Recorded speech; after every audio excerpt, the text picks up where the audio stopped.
custom. And I did the foil here. You don't have to do the foil. You can print it with a colored laser printer and you're done. Whatever picture, image, it's got to be blocky.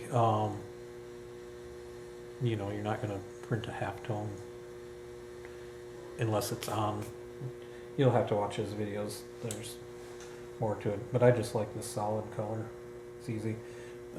Can't do an inkjet printer. You can't do a wax type printer, those photo printers. It has to be laser toner. And there's some brands that he says don't work well, but I haven't verified that. Okay, so this has been long enough now.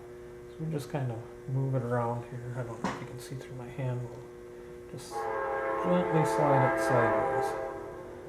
You see I got all that crap.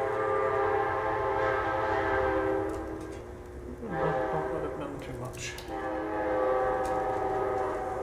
Okay.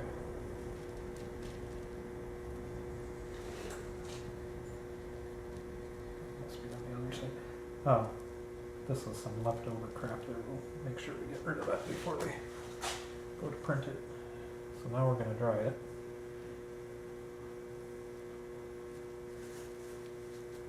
Hopefully that leftover crap will stick to the paper.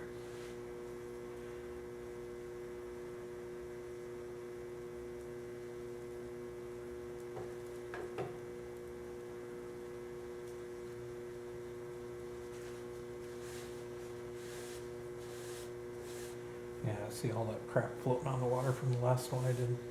I should have made that stuff go away first.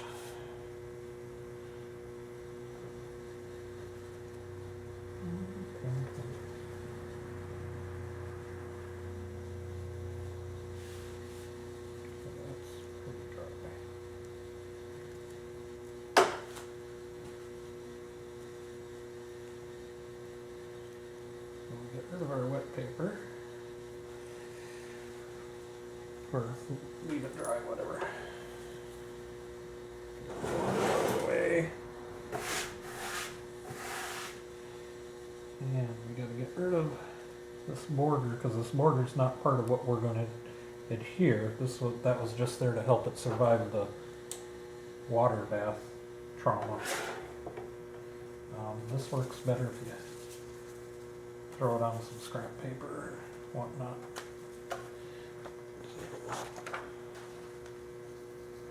The paper cutter doesn't like to cut the thin mylar all by itself.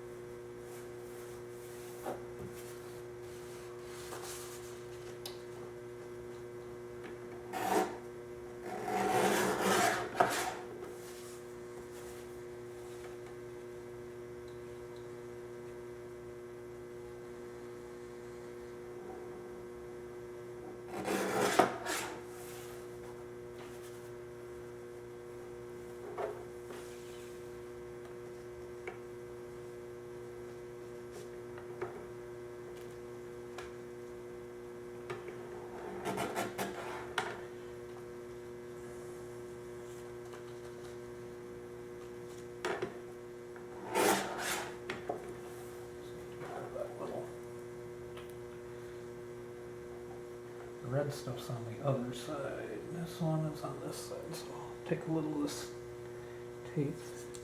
Yeah, I should have cleaned that water before I used it. That one off, see if these are... Nope, they're on the other side. So, my fuck up. So on another paper towel, you spray a little of this adhesive first, just real lightly, like that. Try to be a foot away when you do the actual thing. Less adhesive is better than more. If you need more adhesive, do it in a few coats, letting it dry a couple minutes in between. Because if you put it on too heavy, or if the drops are too big because you're sprayed too close, it's like rubber cement balls, and they won't dry, but they'll transfer to what you're trying to stick the image to, and that's not good.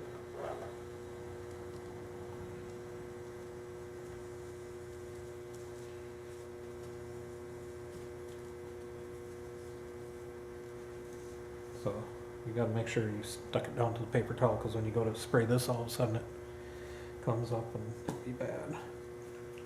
So for here, we just 3 little white bursts. That's it. Less is better than more. And once this stuff dries, it says it's temporary adhesive. It's plenty good for permanent adhesion here. You don't want to use it somewhere where you're going to have gas or alcohol or something like that. But the neat thing about that is if you screw this up putting it on, soak a rag with alcohol, hold it on there for a while, and it starts getting behind it, and you can remove the image. So there's good spots and bad spots to use it.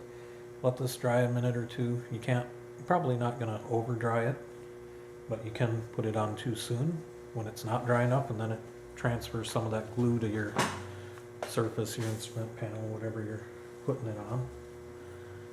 I've pre-cleaned what I'm going to put this on. So, 'cause this was a little oily, is on my mill.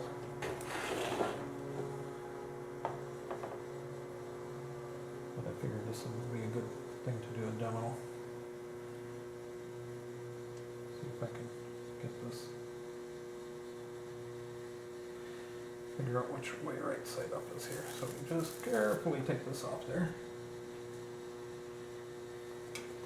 And once you start putting this down, you gotta go. You can't really stop as far as this initial thing.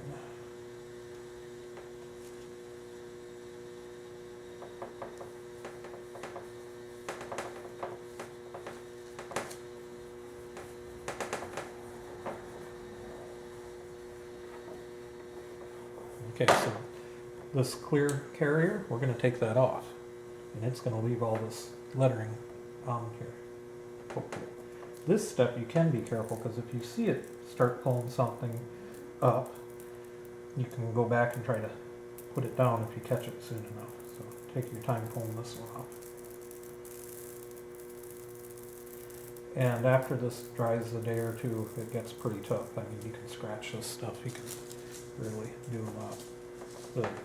It's a little green right at first, but after a couple days. So, oops, hold one of them up. But I got a little, I don't know if I just pulled that off. Wasn't watching there, but this stuff can be tiny, tiny writing, instrument panel. I'll show you some pictures later. But it's really neat stuff. Guy sells to Apple for their R&D prototyping and whatnot. So his website's Pulsar FX, the letter FX.com, and this is called decalPro. I think I like it quite as well. So it's pretty quick. It takes a little learning. Don't follow his directions. He contradicts himself and all that. But you can do some cool things. I'll show you some more pictures.